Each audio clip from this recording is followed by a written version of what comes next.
मैं डॉक्टर भामा अग्रवाल आपके अपने यूट्यूब चैनल पर आपका स्वागत करती हूँ, अभिनंदन करती हूँ।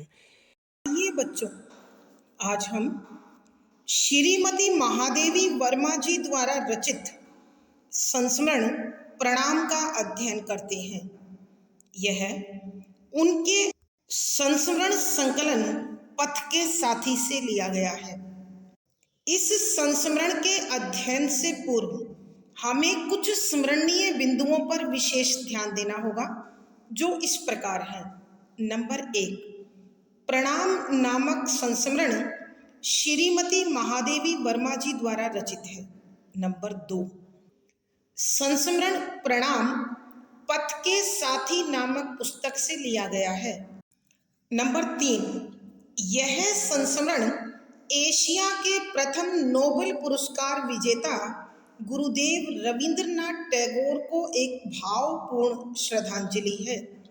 नंबर 4, लेखिका का मानना है कि कविंद्र रविंद्र का साहित्य जितना उच्च कोटि का है, उनका व्यक्तित्व भी उतना ही भव्य है। नंबर 5, गुरुदेव का सौम्य चेहरा चांदी से चमकते उजले बालों से घिरा हुआ था। उनकी उजली भ्रुकुटियों में गहरी आंखें और गिरती उठती पलकें मानो हर रहस्य का नापतोल करती हों। सुडौल नासिका मानव होने के गर्व का सूचक हो। उनके होठों पर हमेशा बनी रहने वाली जादुई हंसी सबको अपने आकर्षण में बांध लेती थी तथा अतिथियों से स्नेहिल व्यवहार उन्हें विराट व्यक्तित्व का धनी बनाते हैं। नंबर 6, लेखिका का मानना है कि वे गुरुदेव से 3 बार मिली हैं। नंबर 7, लेखिका अपने अध्ययन काल के समय पहली बार उनसे गद्यात्मक रूप से मिली। नंबर 7, यह मिलन हिमालय क्षेत्र पर स्थित रामगढ़ के पर्वत की ढाल पर कई एकड़ में बने छोटे से बंगले में उनके द्वारा प्रयोग की गई अलमारी की दराजों में रखे कागजों के माध्यम से हुआ।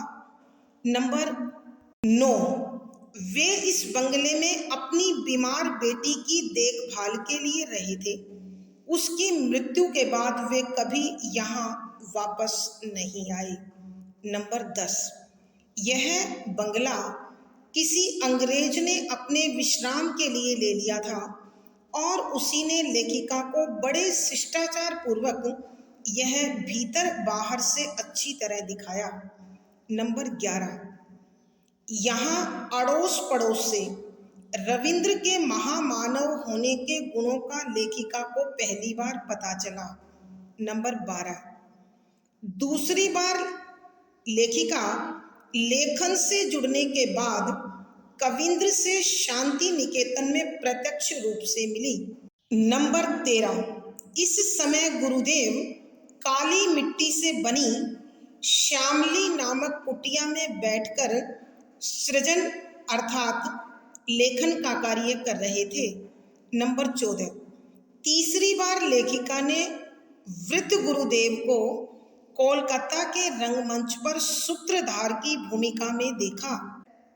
नंबर 15, सूत्रधार की भूमिका गुरुदेव शांति निकेतन के निर्माण के लिए धन संग्रह करने हेतु कर रहे थे।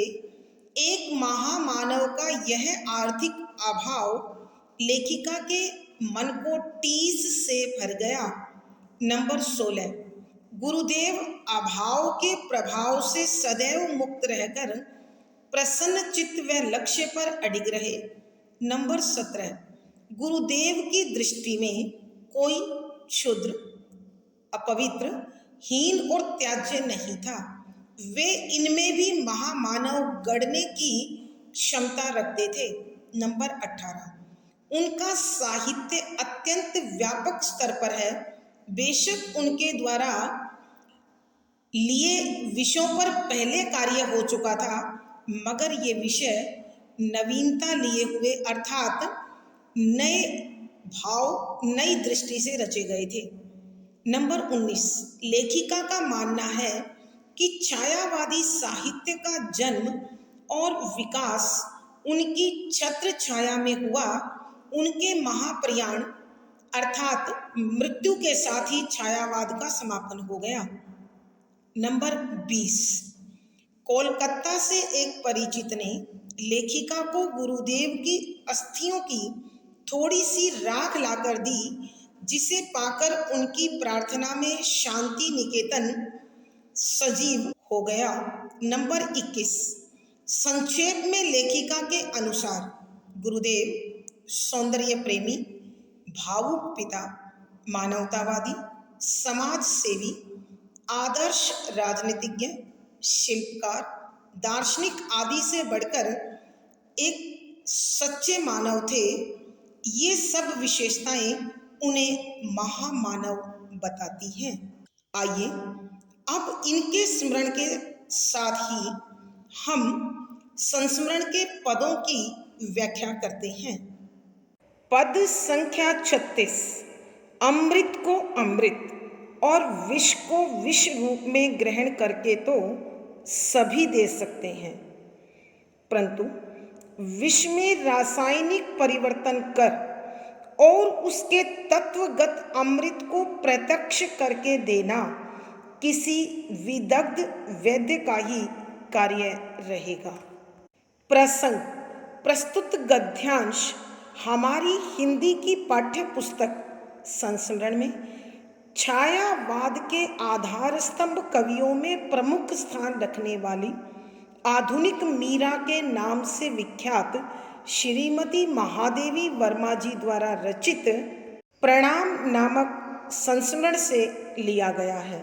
संदर्भ, यहाँ लेखिका गुरुदेव रविंद्रनाथ टैगोर को एक उच्च कोटि का साहित्यकार मानने के साथ साथ वो एक ऐसे अंतर्दृष्टि के स्वामी भी मानती हैं जिसके अनुसार वे अर्थात कविंद्र किसी भी विषम अथवा प्रतिकूल तत्व से अनुकूलता निकाल लाने में माहिर रहे हैं। इसी संदर्भ में वो लिखती हैं कि व्याख्या शब्दों के अर्थ साथ साथ अमृत जीवनदायी तत्व, विष जहर ग्रहण कर लेना, प्राप्त कर लेना, कि यहाँ लेखिका श्रीमती महादेवी वर्मा जी गुरुदेव रविंद्रनाथ टैगोर के जीवन के अद्भुत गुण और उन्हें एक उच्च कोटि का साहित्यकार स्वीकार करते हुए कहती है कि इस संसार में प्रत्येक मानव अमृत को अमृत के रूप में और विष को विष के रूप में देखकर सभी को दे सकता है, बता सकता है। अर्थात ऐसा करने में उसकी अपनी अंतर्दृष्टि, उसकी अपनी विलक्षण प्रतिभा, उसकी अद्भुत योग्यता का कहीं कोई भाव एहसास नहीं मिलता है, परंतु विष में रासायनिक परिवर्तन कर परंतु किंतु विष जहर रसायन के माध्यम से परिवर्तन बदलाव करने के बाद तत्व के रूप में छिपा हुआ प्रत्यक्ष सामने करके देना दग्ध माने होता है जला हुआ, यहाँ उपसर्ग लगा है जिसका अर्थ है तपा हुआ, अनुभवी, चतुर, वैद्य, इलाज करने वाला का ही कार्य रहेगा कि उसी की यह विशेषता रहेगी। लेखिका कहती है कि गुरुदेव ऐसी विचित्र, ऐसी अद्भुत योग्यता के स्वामी थे कि वो जहर के साथ भी रासायनिक क्रिया करके उसके अंदर छिपे हुए अमृत को बाहर निकाल लाते थे और उसे सबके सामने प्रत्यक्ष रूप से प्रस्तुत कर सकते थे। यह कार्य कोई सरल नहीं, साधारण नहीं। यह कार्य तो किसी ऐसे तपे हुए अनुभवी चतुर वैद्य का होता है जो अद्भुत धैर्य रखता है, अद्भुत योग्यता रखता है और उस योग्यता के साथ कर्म में लीन रहने की क्षमता भी रखता है। आइए बच्चों, हम एक बार फिर इस पद की व्याख्या करते हैं। यहाँ लेखिका श्रीमती महादेवी वर्मा जी गुरुदेव रविंद्रनाथ टैगोर को एक उच्च कोटि का साहित्यकार तथा मानवीय गुणों का चतुर चितेरा भी स्वीकार करती हैं और वो लिखती हैं कि इस संसार में अमृत को अमृत और विष को विष के रूप में स्वीकार कर सभी सामान्य व्यवहार का परिचय देते हैं। अर्थात यह कार्य प्रत्येक व्यक्ति कर सकता है, परंतु जहर के साथ रासायनिक क्रिया कर संघर्ष करके उसके अंदर छिपे हुए अमृत को निकालना और निकालकर संसार को बांटना, मानवता को सींचना, यह कोई सामान्य और साधारण कार्य नहीं है। इस कार्य को करने के लिए किसी बड़े अनुभवी, चतुर, तपे हुए वैद्य की आवश्यकता होती है और यह गुण गुरुदेव रविंद्रनाथ टैगोर में पर्याप्त मात्रा में था। इसीलिए उन्होंने समाज के उस वर्ग को, संसार के उस तत्व को भी उपयोगी बना लिया जिसे संसार ने, समाज ने अनुपयोगी कहकर नकार दिया। भावार्थ, लेखिका के कहने का भाव यह है कि गुरुदेव में अनुसंधान, खोज करने की जो क्षमता थी और उसके साथ बड़े धैर्य के साथ, संघर्ष के साथ कर्म करते हुए उसमें जीवनदायी तत्वों का निर्माण कर देना, यह उनके लिए सहज और सरल था। विशेष यहाँ लेखिका महादेवी वर्मा जी गुरुदेव को एक उच्च कोटि का साहित्यकार तथा मानवीय मूल्यों का चतुर चितेरा भी सिद्ध कर रही है। शुद्ध साहित्यिक खड़ी बोली का प्रयोग है। तत्सम शब्दावली ने भाव को गंभीरता प्रदान की है। शांत रस है, प्रसाद गुण है। यहाँ वाक्य संरचना विषय के अनुसार गंभीर है। विवेचनात्मक अथवा वर्णात्मक शैली का सुंदर निर्वाह हुआ है। पद संख्या 37 का क भाग। कविंद्र में ऐसी क्षमता थी और उनकी इस सृजन शक्ति की प्रखर विद्युत को आस्था की सजलता संभाले रहती थी। यह बादल भरी बिजली जब धर्म की सीमा छू गई, तब हमारी दृष्टि के सामने फैले रूढ़ियों के रंध्रहीन कोहरे में विराट मानव धर्म की रेखा उद्भासित हो उठी। प्रसंग पूर्ववत। संदर्भ, यहाँ लेखिका गुरुदेव के चरित्र में समाये अनेक विलक्षण गुणों पर प्रकाश डाल रही है।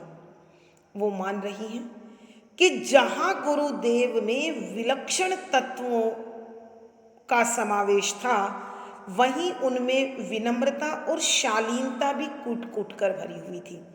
वो मानवता में गहरी आस्था, गहरा विश्वास रखते थे। इसी तथ्य का उद्घाटन करते हुए वो लिखती हैं कि व्याख्या, शब्दों के अर्थ आवश्यकता के अनुसार कविंद्र कवियों में इंद्र अर्थात सर्वश्रेष्ठ। क्षमता, ताकत, सामर्थ्य, सृजन शक्ति, साहित्य रचना की ताकत, प्रखर विद्युत। प्रखर, खर माने होता है तीखा, प्रखर माने अत्यंत तीखा और विद्युत के संदर्भ में है तो इसका मतलब है अत्यधिक चमकीला। विद्युत, बिजली, आस्था, भरोसा, विश्वास, श्रद्धा, सजलता, तरलता, कोमलता, विनम्रता संभाले रखती, सुरक्षित बनाए रखती। यहाँ लेखिका श्रीमती महादेवी वर्मा जी कविवर रविंद्रनाथ टैगोर के उच्च कोटि के साहित्यकार होने के साथ साथ उनमें जो विनम्रता और शालीनता थी वह उन्हें महामानव बनाती है। इसी तथ्य का उद्घाटन करते हुए वो लिखती हैं कि कविवर रविंद्रनाथ टैगोर में ऐसी ताकत थी कि उनकी रचनाधर्मिता, उनको साहित्य लेखन में जो सिद्धहस्त था, जो निपुणता, जो कुशलता प्राप्त थी, उसमें बिजली सी गति और तीखापन था। अर्थात कहने का भाव यह है कि उनका साहित्य कला और भाव दोनों पक्षों में अत्यंत सबल था, मजबूत था। इतना होने पर भी आस्था की सजलता संभाले रहती कि मानवता में जो उनका अटूट विश्वास था, मानवता में जो उनकी गहरी श्रद्धा थी, वह हमेशा इस निपुणता के साथ साथ रहती थी। अर्थात कहने का भाव यह है कि गुरुदेव की शालीनता, विनम्रता और तरलता इतनी अधिक थी कि उनके विलक्षण प्रतिभा को कभी अहंकार भाव छू तक नहीं पाया। यह बादल भरी बिजली जब धर्म की सीमा छू गई, तब हमारी दृष्टि के सामने फैले रूढ़ियों के रंध्रहीन कोहरे में विराट मानव धर्म की रेखा उद्भासित हो उठी। यह बादल भरी बिजली, बादल भावों के बादल, बिजली चमक, धर्म मानव धर्म, सीमा प्रकाष्ठा, चरम सीमा छू गई, स्पर्श करने लगी। तब उस समय हमारी अर्थात मानव की दृष्टि के सामने फैले हुए, आंखों के सामने, नजरों के सामने, अर्थात समाज के सामने फैले हुए रूढ़ियों, परंपराओं के, रीति रिवाजों के रंध्रहीन, छिद्र रहित, अर्थात बहुत गहरे, इतने गहरे कि जिन्हें चीरना फाड़ना मुश्किल था, जिनके पार देखना भी असंभव था। कोहरे, कोहरा, धुंध, विराट, विशाल, बहुत बड़ा मानव धर्म, मानवता का धर्म की रेखा रेखाएं उद्भाषित, प्रकाशित, चमक उठी। यहाँ लेखिका कहती है कि उनके भावों के बादलों में साहित्य जो बिजली की भांति चमकीला था, गतिशील था, उसने जब मानव धर्म की सीमा को छुआ, अर्थात जब कवि की विलक्षण प्रतिभा उसकी विनम्रता, शालीनता और तरलता के साथ मिली, तब हमारी आंखों के सामने हमारे समाज में जो रीति रिवाज और परंपराओं का ऐसा गहरा कोहरा छाया हुआ था, ऐसी गहरी धुंध छाई हुई थी, उसमें से भी विशाल मानव धर्म की रेखाएं प्रकाशित हो उठी। अर्थात कहने का अभिप्राय यह है कि गुरुदेव ने अपनी विलक्षण प्रतिभा से, अपनी विचित्र अद्भुत योग्यता से रीति रिवाजों, परंपराओं के कोहरे को काटकर मानव धर्म दिखा दिया। पद संख्या 37 का ख भाग जब वह साहित्य में स्पंदित हुई, तब जीवन के मूल्यों की स्थापना के लिए तत्व सत्य में, सत्य शिव में और शिव सौंदर्य में हो मुखर हो उठा। जब चिंतन को उसका स्पर्श मिला, तब दर्शन की भिन्न रेखाएं तरल होकर समीप आ गई। जब जिस समय वह गुरुदेव द्वारा रचा गया साहित्य में स्पंदित हुई, स्पंदन का अर्थ वैसे तो होता है कांपना, लेकिन यहाँ है प्रकट होना।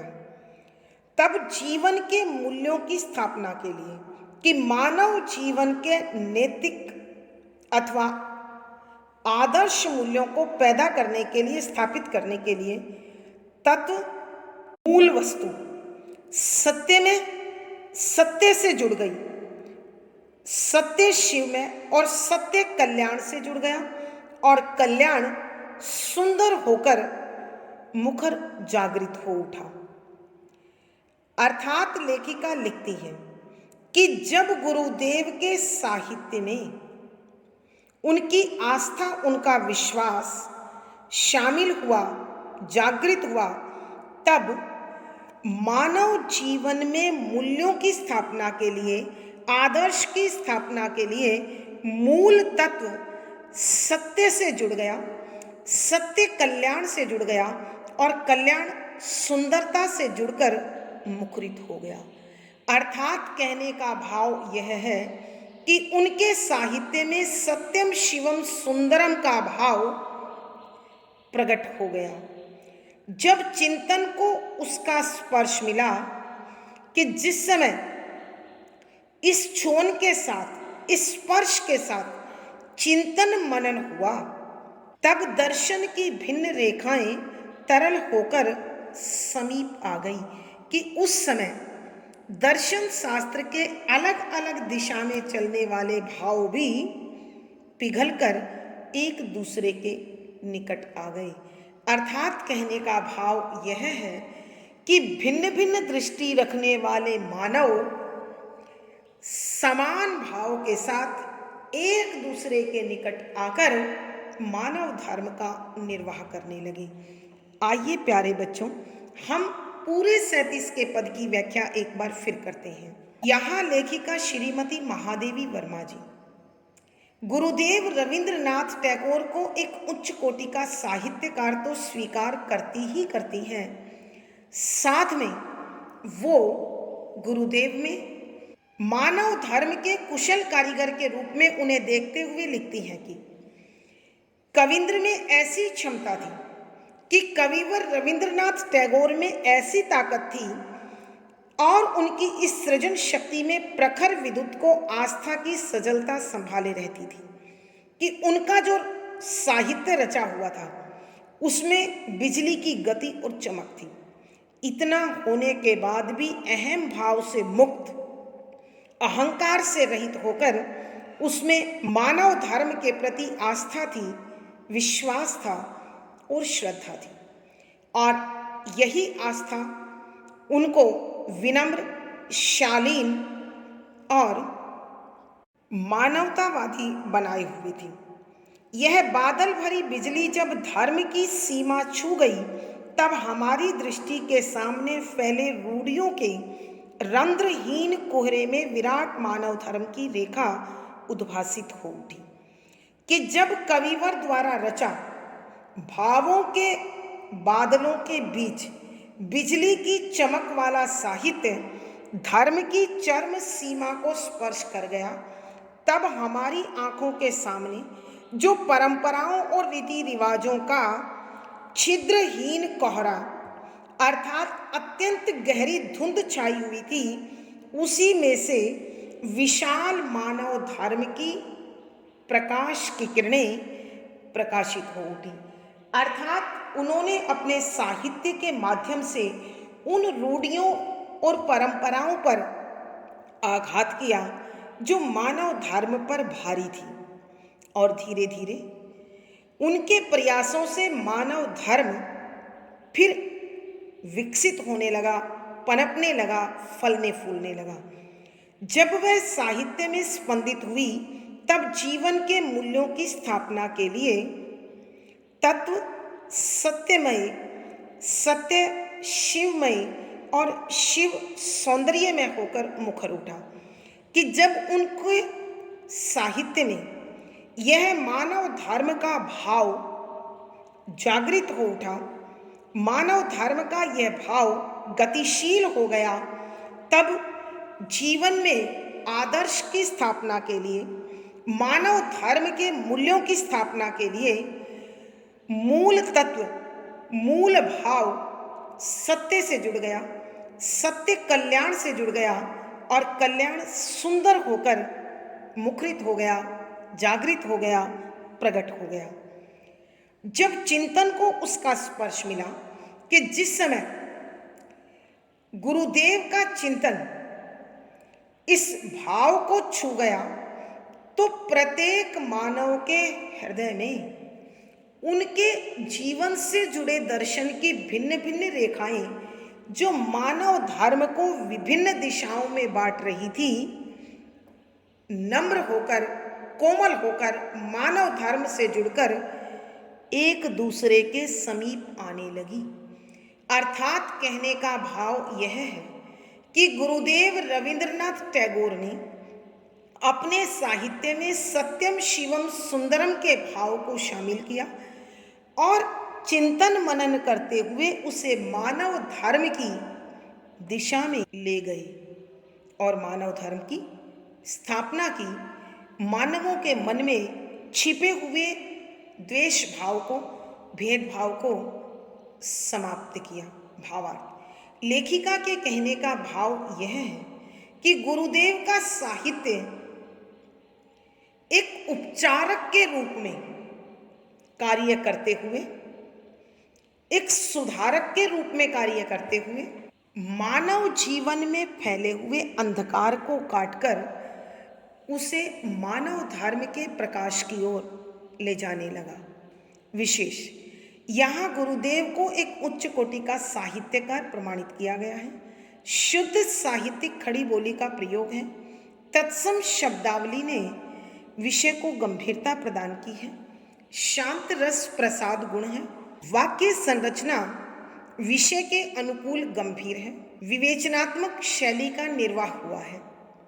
पद संख्या 38 का क भाग, उन्होंने ऐसा कुछ नहीं कहा जो पहले नहीं कहा गया था, पर इस प्रकार सब कुछ कहा है जिस प्रकार किसी अन्य युग में नहीं कहा गया।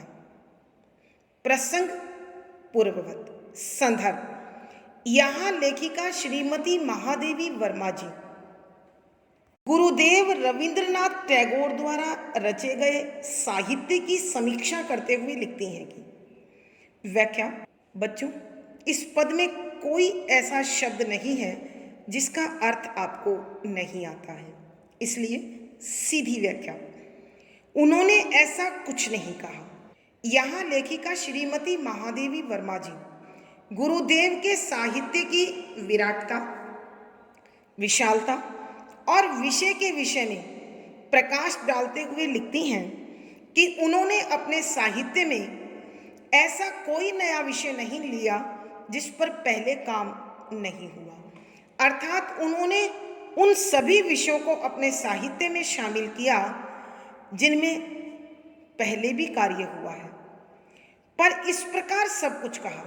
उसे प्रकट करने का तरीका बिल्कुल नया और एक अलग प्रकार का था, जिस प्रकार किसी अन्य युग में नहीं कहा गया। कि उन्होंने जिस तरीके को, जिस शैली को अपनाया, उस तरीके में पहले कभी कार्य नहीं हुआ था। अर्थात लेखिका के कहने का भाव यह है कि गुरुदेव ने अपने साहित्य में पहले कार्य हुए विषयों को शामिल किया और एक अलग उपचारक तरीका अपनाकर उसको रचा, ताकि प्राचीन के साथ साथ नवीन जीवन मूल्यों की स्थापना हो सके और समाज में फैले अज्ञानता के अंधकार को, रूढ़ियों को, परंपराओं को काटकर एक नए सूर्य का प्रकाश फैल सके। पद संख्या 38 का ख भाग। साहित्य को उसकी बाह्य रूपात्मकता में तोलना नापना सहज है। किसने कितने उपन्यास लिखे, किसने कितने नाटक, किसके महाकाव्यों का परिमाण क्या है, किसके गीतों की संख्या कितनी है, किसकी शैली कैसी है, किसका छंद कैसा है आदि में जो तोल नाप है वह साहित्य की आत्मा को नहीं तोलता नापता। ऊंचे नीचे कगार, या सूखे हरे तट नदी की सीमा बनते हैं, पर नदी नहीं बना सकते। यहाँ गुरुदेव के साहित्य में कला पक्ष और भाव पक्ष दोनों का मूल्यांकन करते हुए लिखती है कि साहित्य को उसकी बाह्य रूपात्मकता में तोलना नापना सहज है। कि जब हम किसी भी साहित्य के शिल्प सौंदर्य को, कला सौंदर्य को देखने की कोशिश करते हैं, कला सौंदर्य उसका बाह्य रूप और आकार होता है। बाह्य का मतलब बाहरी, कि लेखन शैली में अपनाया गया रूप आत्मकता, रूप आकार आदि, कि कौन सा छंद है, कौन सा रस है, कौन सा अलंकार है, कौन सी शब्द शक्ति है, क्या शैली है, ये रूप होते हैं कला पक्ष के। तोलना नापना सहज है कि किसी भी साहित्य के बाह्य सौंदर्य को, उसके कला पक्ष को बड़ी आसानी से समझा जा सकता है और उसकी समीक्षा की जा सकती है। किसने कितने उपन्यास लिखे, कि किस साहित्यकार के द्वारा कितने उपन्यास लिखे गए, किसने कितने नाटक, कि किस साहित्यकार ने कितने नाटक लिखे, किसके महाकाव्यों का परिमाण क्या है, कि किसके साहित्य में परिमाण होती है मात्रा, कितने गीत हैं, कितने छंद हैं, कितने श्लोक हैं, कितने दोहे चौपाई हैं, उन्हें हम सहज रूप से गिन सकते हैं और उनकी समीक्षा कर सकते हैं। किसके गीतों की संख्या कितनी है, कि किस साहित्य में कितने गीत डले हुए हैं, किसकी शैली कैसी है, कि शैली किस प्रकार की है, गद्यात्मक है, पद्यात्मक है, मुक्तक है, गीति है, क्या है, किसका छंद कैसा है, कि कौन से कवि ने कौन से छंद का इस्तेमाल किया है, कि कौन दोहे लिख रहा है, कौन सोठे लिख रहा है, कौन दोहे चौपाई लिख रहा है, कौन सवैये लिख रहा है, कौन कवित लिख रहा है, कौन कुंडली लिख रहा है आदि में जो नाप तोल है, कि इनमें जो नाप तोल है अर्थात समीक्षा की जो कसौटी है, कि मात्राओं को गिनो, शब्दों को गिनो अथवा पंक्तियों को गिनो आदि एक कसौटी है, उसी के आधार पर उसके कला पक्ष को देखा जा सकता है। वह साहित्य की आत्मा को नहीं तोलता नापता, लेकिन ऐसा कोई तराजू नहीं है, ऐसा कोई मापक यंत्र नहीं है, ऐसी कोई कसौटी नहीं है कि जो साहित्य के भाव पक्ष को नाप सके। अर्थात लेखिका के कहने का भाव यह है कि साहित्य में कितनी शक्ति है, कितनी बदलाव की ताकत है और वह साहित्य किस पर कितना असर करेगा, यह कोई नाप तोल कर नहीं बता सकता है। ऊंचे नीचे कगार या सूखे हरे तट नदी की सीमा बन सकते हैं। ऊंचे नीचे कगार, कगार माने होता है किनारा, सूखे हरे, सूखे हुए या हरे भरे तट किनारे नदी की सीमा बनते हैं।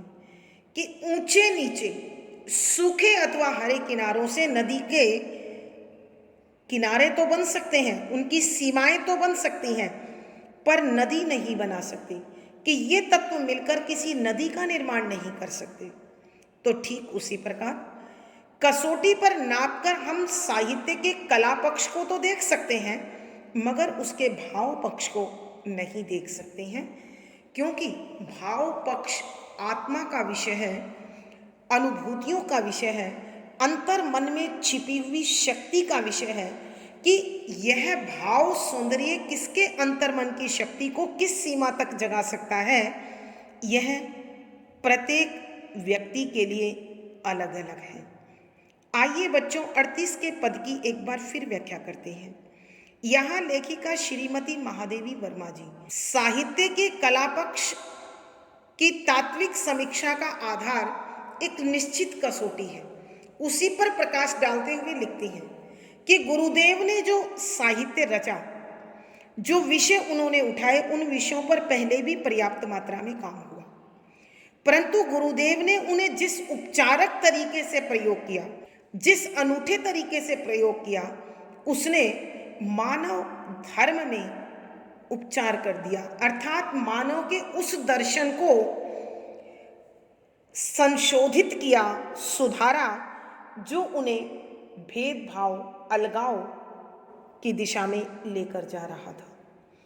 अर्थात उनके द्वारा रचे गए साहित्य ने मानव धर्म से मानव को जोड़कर उन्हें एक दूसरे के निकट लाने का पावन कार्य किया, पुनीत कार्य किया। साहित्य को उसकी बाह्य रूपात्मकता में तोलना नापना सहज है कि किसी भी साहित्य को हम उसके कला पक्ष के आधार पर आसानी से माप सकते हैं कि किसने कितने उपन्यास लिखे, किसने कितने नाटक लिखे, किसके महाकाव्य में कितने गीत हैं, कितने श्लोक हैं, कितने छंद हैं, कितने दोहे चौपाई हैं। ये सहजता से गिना जा सकता है। किसके साहित्य में कितने गीत हैं, कौन सी शैली है और उन्होंने कौन से छंद का प्रयोग किया है। आदि की अपनी एक निश्चित कसौटी है, एक तय तराजू है जिसे आसानी से मापक के रूप में प्रयोग कर हम उसके कला पक्ष के विषय में बता सकते हैं। परंतु साहित्य की आत्मा को नापा जाए, उसका मूल्यांकन किया जाए, ऐसी कोई कसौटी नहीं है। वह तो मानव मन के भावों में छिपे उसके आंतरिक तत्वों को जगाने की क्षमता, ताकत के आधार पर देखा जा सकता है। अर्थात कहने का भाव यह है कि साहित्य में छिपा हुआ भाव किस पाठक के हृदय पर कितना प्रभाव करेगा, उसमें कितना परिवर्तन लाएगा, यह उसके अध्ययन के बाद ही संभव है। अब उदाहरण प्रस्तुत करते हुए लेखिका लिखती हैं कि ऊंचे नीचे कगार या सूखे हरे तट नदी की सीमा बनते हैं पर नदी नहीं बना सकती, कि ऊंचे नीचे तथा सूखे हुए या हरे भरे किनारे केवल नदी की सीमा का निर्धारण कर सकते हैं, उसके आकार का निर्धारण कर सकते हैं, परंतु नदी का निर्माण नहीं कर सकते।